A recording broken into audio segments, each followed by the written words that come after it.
नमस्कार, मैं राजीव वर्मा पूर्वज श्री राम के सीरीज में आप सभी का स्वागत करता हूं।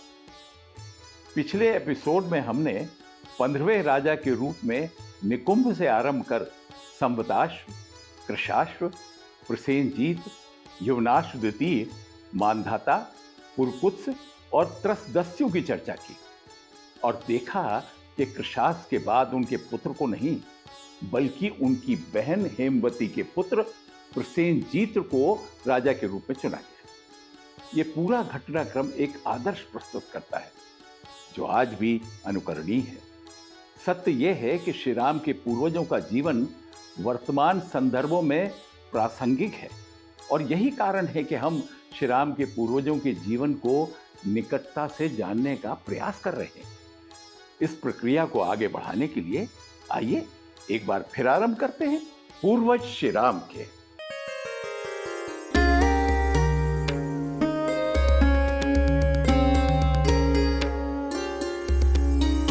राष्ट्र के रक्षक हैं वो, विश्व के वो पथ प्रदर्शक, सत्य जिनके है धरोहर, सूर्य के है वो उपासक। गंगा है वो, सिंधु है वो, वही तो जम्बू द्वीप है। सगर रघु दशरथ है वो, वही तो राजा दिलीप है। निर्माता भारत वर्ष के, शासक अयोध्या धाम के, इक्ष्वाकु सूर्यवंशी, पूर्वज श्री राम के। श्री राम के, श्री राम के, पूर्वज श्री राम के।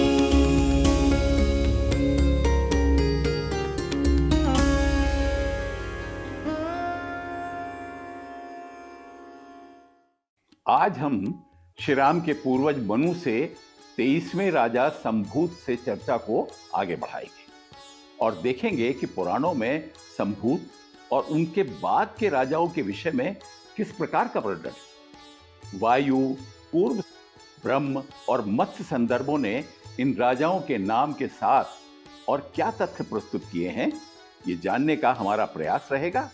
साथ ही हम ये भी देखेंगे कि इन राजाओं के जीवन और कार्यों का वर्तमान संदर्भों में क्या महत्व है। तो चलिए सबसे पहले त्रसदस्यु के बाद आने वाले राजा संभूत की चर्चा करते हैं, जिन्हें कहीं कहीं अनरण्य से भी जोड़ा गया है। अब ये दोनों राजा अलग अलग हैं या एक ही हैं, आइए देखते हैं।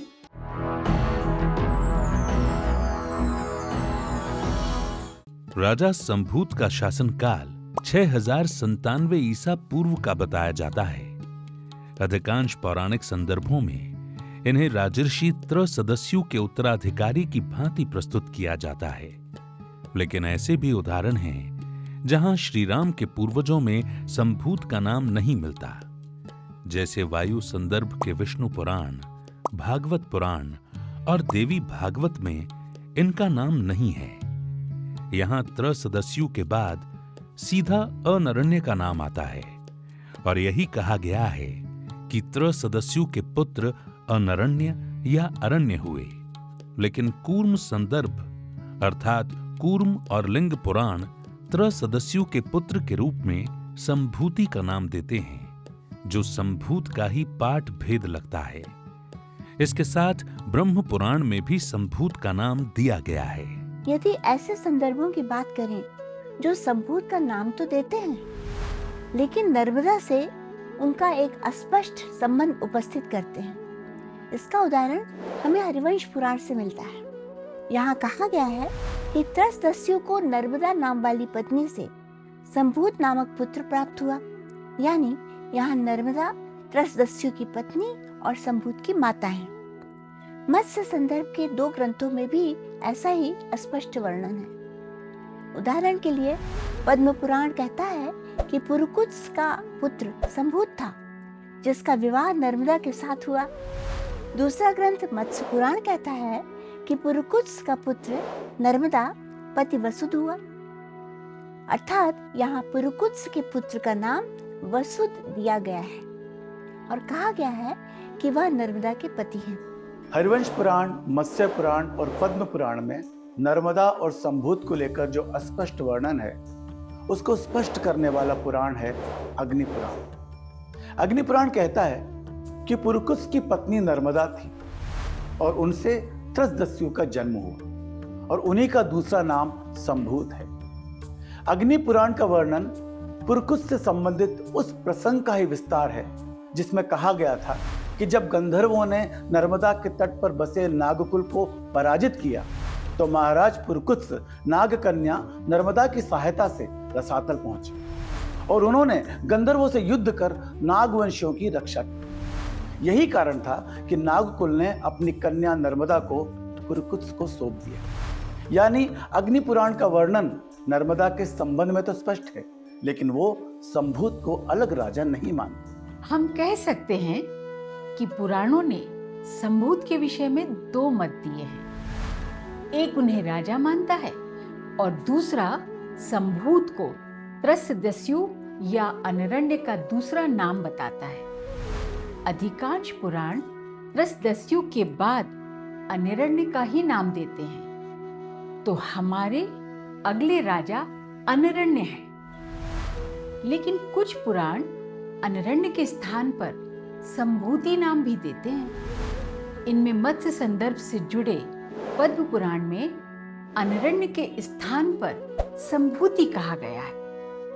संभव है कि संभूत का पुत्र होने के कारण भी अनरण्य को संभूति कहा गया हो। लेकिन मत्स्य संदर्भ से आने वाला अग्नि पुराण अनरण्य के स्थान पर सुधन्वा का नाम दे देता है, जिसका समर्थन ब्रह्म संदर्भ से हरिवंश पुराण तो करता है, लेकिन ब्रह्म पुराण नहीं करता। ब्रह्म पुराण फिर से अनरण्य को संभूत कहता है। अनरण्य और संभूत के इस पूरे वर्णन को कूर्म संदर्भ के ग्रंथ कूर्म पुराण और लिंग पुराण एक पूर्णतः पृथक दिशा देते हैं। इनमें कहा गया है कि नर्मदायाम समुत्पन्नः संभूतिस्तस्य आत्मजः विष्णुवृद्धः सुतस्तस्य विष्णुवृद्धा यतः स्मृतः एते हि अंगिरसा पक्षे क्षत्रोपेतः समाभितः। अर्थात पुरुकुत्स के पुत्र महायशस्वी त्रसदस्यु थे, जिनके नर्मदा से उत्पन्न पुत्र संभूति थे। उन संभूति के एक पुत्र विष्णुवृद्ध हुए और इसके साथ ही कूर्म संदर्भ में आगे वर्णन किया गया है कि संभूति परम पुत्र मनरण्य मजी जनत रावणेन हतो यो असौ त्रैलोक्य विजय द्विजः। अर्थात हे द्विजों, संभूति ने अनरण्य नामक दूसरे पुत्र को उत्पन्न किया जो त्रैलोक्य विजय के समय रावण के हाथों मार दिए गए थे। अब स्वयं विष्णु पुराण भी रावण वाले तथ्य का समर्थन ये कहकर करता है कि त्रसदस्यु तत्संभूता अनरण्यः यम रावणो दिग्विजय जघान। अर्थात त्रसदस्यु से अनरण्य हुए, जिन्हें दिग्विजय के समय रावण ने मृत्यु प्रदान की। यहाँ ये समझना उचित नहीं है कि दशमुखी राक्षस राज रावण ने अनरण्य का वध किया। हम जानते हैं कि रावण का वध श्री राम के पूर्वजों की 63वीं पीढ़ियों के व्यतीत होने के बाद श्री राम ने किया था। अतः उस रावण का श्री राम के पूर्वजों की 23वीं या 24वीं पीढ़ी के समय उपस्थित होना संभव नहीं। संभव है कि उत्तरकालीन क्षेपककारों ने किसी राक्षस राज को त्रुटिवश रावण लिख दिया हो, लेकिन इतना अवश्य है कि संभूत और अनरण्य के विषय में पुराणों में अत्यधिक मतभेद है। यही कारण है कि इतिहासकारों ने दोनों ही नामों को श्री राम के पूर्वजों की सूची में सम्मिलित कर लिया हो और संभूत के शासनकाल को 6097 ईसा पूर्व बताने के बाद अनरण्य के शासनकाल को 6057 ईसा पूर्व माना है। इनके बाद अगले राजा कौन हैं और उनका विभिन्न पौराणिक संदर्भों में कैसा वर्णन है, आइए देखते हैं।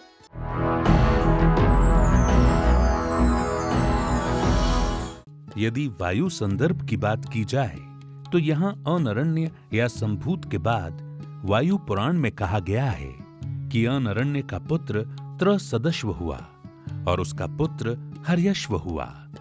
हर्यश्व के दृष्टद्वती से राजा वसुमत ने जन्म ग्रहण किया और उनके पुत्र परम धार्मिक राजा त्रिधनवा हुए। वायु संदर्भ के अन्य ग्रंथों की बात करें तो विष्णु पुराण इस क्रम को प्रस्तुत करते हुए कहता है कि अनरण्य के पृषदश्व, पृषदश्व के हर्यश्व, हर्यश्व के हस्त, हस्त के सुमना, सुमना के त्रिधनवा पुत्र हुए। गरुड़ पुराण भी लगभग यही नाम देते हुए कहता है कि अनरण्य के हर्यश्व, हर्यश्व के वसुमना और वसुमना के त्रिधनवा पुत्र हुए। हम देखते हैं कि विष्णु पुराण की अपेक्षा गरुड़ पुराण हस्त नाम को हटा देता है और सुमना के स्थान पर वसुमना नाम देता है। त्रिधनवा को लेकर दोनों सहमत हैं। वायु संदर्भ का दूसरा ग्रंथ भागवत पुराण इस क्रम में केवल 3 नाम प्रस्तुत करता है और बताता है कि अनरण्य के हर्यश्व, हर्यश्व के अरुण और अरुण के त्रिबंधन हुए। यहाँ अरुण नाम नया है और संभवतः त्रिधनवा को त्रिबंधन कहा गया है। देवी भागवत कहती हैं कि परम धार्मिक और पितृभक्त अरण्य के पुत्र बृहदश्व हुए और उनके हर्यश्व हुए जो धर्मनिष्ठ और परमार्थ का महत्व समझने वाले थे। उनके पुत्र त्रिधनवा हुए। देवी भागवत अनरण्य के स्थान पर अरण्य नाम देती है और भागवत पुराण उसे उलट वो अरुण को त्रिबंधन या त्रिधनवा का पिता बताने के स्थान उन्हें त्रिधनवा का पुत्र बताती है। अनिरण्य के बाद के राजाओं के क्रम को देखने के लिए अब हम कूर्म संदर्भ की ओर चलते हैं। कूर्म संदर्भ से जुड़े कूर्म पुराण की बात करें तो वहां न केवल इन राजाओं के नाम हैं, बल्कि कुछ विशेषण और प्रसंगों के साथ उन्हें उपस्थित किया गया है। कूर्म पुराण कहता है कि अनरण्य से बृहदश्व हुए और उनके पुत्र हर्यश्व हुए। हर्यश्व के विषय में कूर्म पुराण कहता है कि हर्यश्व अत्यंत धार्मिक राजा के रूप में विख्यात हुए और उन्हें कर्दम प्रजापति की कृपा से धार्मिक एवं सूर्य भक्त पुत्र प्राप्त हुआ। साथ ही कूर्म पुराण इस विषय को विस्तार देते हुए आगे वर्णन करता है कि सतु सूर्यम समभ्यर्च राजा वसुमनः शुभम लेभे त्वं प्रतिमं पुत्रम त्रिधनवान मरिंदम। अर्थात हर्यश्व के सूर्य भक्त पुत्र वसुमना ने आगे जाकर शत्रुओं का दमन करने के लिए सूर्य की आराधना की और अत्यंत कल्याणकारी त्रिधनवा नामक पुत्र को प्राप्त किया। कूर्म संदर्भ का अगला ग्रंथ लिंग पुराण कूर्म पुराण में प्रस्तुत नामों को लेकर सहमत है और इन नामों के साथ कुछ जानकारी भी जोड़ता है। वो कहता है कि अनरण्य के पुत्र बृहदश्व और बृहदश्व के पुत्र हर्यश्व हुए और हर्यश्वात्तु दृष्टद्वत्याम यज्ञे वसुमना नृपः तस्य पुत्रो अभवद्राजा त्रिधनवा भव भावितः। अर्थात हर्यश्व की पत्नी दृष्टद्वितीय के गर्भ से राजा वसुमना उत्पन्न हुए और उनके पुत्र हुए त्रिधनवा जो महान शिव भक्त थे। यानी लिंग पुराण वायु पुराण की ही भांति वसुमना की माता का नाम बताता है और साथ ही बताता है कि त्रिधनवा एक महान शिव भक्त थे। अभी हमने त्रसदश्व, हर्यश्व द्वितीय, वसुमान, त्रिधनवा को लेकर वायु संदर्भ और कूर्म संदर्भ पर चर्चा की और देखा कि हस्त, अरुण और सुमना त्रिबंधन नाम भी प्राप्त हुए हैं, लेकिन ये सभी पाठ भेद का ही परिणाम लगते हैं।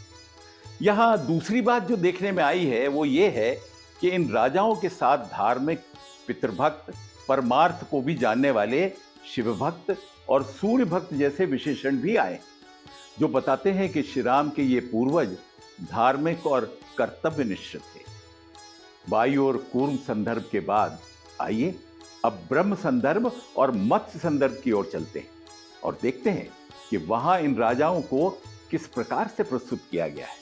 दृष्टदश्व से त्रिधनवा तक के राजाओं को जानने के लिए जब हम ब्रह्म संदर्भ देखते हैं तो पाते हैं कि ब्रह्म संदर्भ के मूल ग्रंथ ब्रह्म पुराण ने अनरण्य के स्थान पर संभूत नाम दिया है और उसके बाद सीधा त्रिधन्वा को प्रस्तुत किया है। यहाँ अन्य राजाओं के नामों का उल्लेख नहीं है। यहाँ कहा गया है कि संभूत के पुत्र शत्रुदमन त्रिधन्वा हुए। ब्रह्म संदर्भ का दूसरा ग्रंथ हरिवंश पुराण भी अधिक नाम नहीं देता, लेकिन वहाँ संभूत के पुत्र के रूप में सुधन्वा नाम आया और आगे कहा गया है कि सुधन्वा के त्रिधन्वा नामक पुत्र हुए जो शत्रुओं का दमन करने वाले थे। हम कह सकते हैं कि ब्रह्म संदर्भ में त्रसदश्व, हर्यश्व द्वितीय और वसुमान 3 नामों का पूर्णतः अभाव है, जो आश्चर्य में डालता है। मत्स्य संदर्भ भी अधिक पृथक नहीं है। वहाँ मत्स्य पुराण ब्रह्म पुराण का समर्थन करते हुए संभूत को संभूति कहकर सीधे त्रिधन्वा को उनका पुत्र बताता है, और अग्नि पुराण हरिवंश की तरह कहता है कि संभूत से सुधन्वा हुए और सुधन्वा के पुत्र त्रिधन्वा हुए। ब्रह्म संदर्भ और मत्स्य संदर्भ दोनों ही इन राजाओं के नामों को लेकर एक ही तरह का वर्णन करते हैं। सभी पुराणों के आधार पर इतिहासकारों ने 24वें राजा अनरण्य के बाद 25वें राजा के रूप में त्रसदस्व का नाम दिया है, जो कहीं पृषदश्व तो कहीं बृहदश्व के नाम से आए हैं। यदि ऐतिहासिक संदर्भों के आधार पर इन राजाओं के शासनकाल की बात करें तो त्रसदश्व का शासनकाल 6017 ईसा पूर्व बताया गया है। इसके बाद हर्यश्व द्वितीय का शासनकाल 5977 ईसा पूर्व बताया गया है। विष्णु पुराण ने इनके पुत्र के रूप में हस्त नाम दिया है, लेकिन वह एकमात्र ग्रंथ है जो ये नाम प्रस्तुत करता है। इसीलिए इतिहासकारों ने हस्त को अयोध्या के राजाओं में सम्मिलित ही नहीं किया है और 27वें राजा के रूप में वसुमान नाम दिया है। वसुमान पौराणिक संदर्भों में सुमना, वसुमत, वसुमन और वसुमना नाम से आए हैं और इनका शासनकाल 5937 ईसा पूर्व बताया गया है। वसुमान के बाद 28वें राजा त्रिधन्वा कहे गए हैं और उनका शासनकाल 5897 ईसा पूर्व बताया गया है। त्रसदश्व, हर्यश्व द्वितीय, वसुमान और त्रिधन्वा ऐसे राजा हैं जिन्हें लगभग सभी पौराणिक संदर्भों में धार्मिक बताया गया है, जो कहीं ना कहीं राजनीति में धर्म के महत्व को स्थापित करता है। जैसे हर्यश्व को बार बार धार्मिक राजा बताया गया है और उनके पुत्र वसुमान सूर्य भक्त और धार्मिक हैं और उन्होंने सूर्य भक्ति से शत्रुओं का नाश करने वाले पुत्र त्रिधन्वा को प्राप्त किया। स्वयं त्रिधन्वा के विषय में भी यह उल्लेख आया है कि वे महान शिव भक्त थे। इस वर्णन के आधार पर हम कह सकते हैं कि श्री राम के इन सभी पूर्वजों ने धर्म और उसमें भी भक्ति को विशेष महत्व दिया। यहाँ यह कहकर मुक्त नहीं हुआ जा सकता कि राज्य का पालन पोषण भी एक धर्म है, क्योंकि यहाँ बहुत साफ कहा गया है कि त्रिधन्वा शिव भक्त हैं और वसुमान सूर्य भक्त, यानी वे शिव और सूर्य की आराधना कर रहे हैं और उससे प्राप्त शक्ति और बल से राज्य का पालन भी कर रहे हैं। धार्मिक वसुमान के विषय में तो महाभारत में एक विशेष उल्लेख मिलता है। महाभारत इन्हें वसुमना कहकर शांति पर्व में वर्णन करता है कि कौशल नरेश वसुमना ने एक बार महर्षि बृहस्पति से राजधर्म के गूढ़ रहस्यों को जानने की इच्छा प्रकट की। तब देवगुरु बृहस्पति ने उन्हें कहा कि राजा के अभाव में देश और वहाँ के निवासी नहीं रह सकते और देश तथा देशवासियों के अभाव में राजा भी नहीं रह सकता। महाभारत के अनुसार वसुमना ने देवगुरु बृहस्पति द्वारा बताई गई इस नीति से ही राज्य कार्य संभाला। सत्य यह है कि हर्यश्व, वसुमान और त्रिधन्वा जैसे श्री राम के पूर्वजों ने यह सिद्ध किया कि धर्मनिष्ठ राज्य व्यवस्था एक देश के लिए कितनी आवश्यक है। श्री राम के पूर्वजों पर चर्चा में आज हमारे अंतिम राजा मनु से 28वें राजा त्रिधन्वा थे, जिन्हें वैदिक ग्रंथों में त्रिवृष्ण भी कहा गया है। इसके बाद वैदिक ग्रंथ त्रैरुण, त्रैवृष्ण कहते हैं, अर्थात अगले राजा को त्रैरुण बताते हैं। जो त्रय्यारुण की ओर संकेत है। वैदिक ग्रंथों के त्रयरुण और पौराणिक संदर्भों में त्रय्यारुण या अरुण से आरंभ करके आगे के राजाओं के विषय में जानेंगे, लेकिन अगले अंक में। तब तक जुड़े रहिए और देखते रहिए पूर्वज श्री राम के युग युगीन भारतवर्ष की विकास गाथा केवल वीर भारत पर। अभी के लिए नमस्कार।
वयं राष्ट्रे जागृयां पुरोहितः।